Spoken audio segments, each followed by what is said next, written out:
Ok.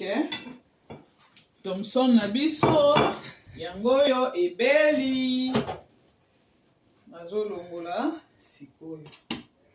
Nzambe azwa lokumu na nyonso. Ba mama bomoni ndenge matumisoni na biso ebeli. Voilà, ebela penza teke ya kokauka makasi. Non. Bongo pe ekozala susu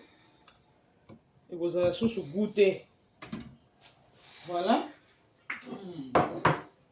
Ndenge ebeli boye nasalaki matungulu na huile. Na tiaki na ma poivre na kalingi mwa muke. Après na sopeli yango citron kaka. Na sopeli yango kaka citron likolo na yango.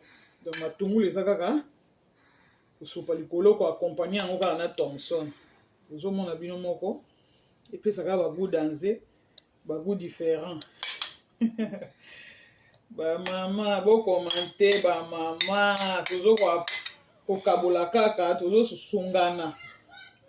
Biso nyonso na mwa ba idée kozala malamu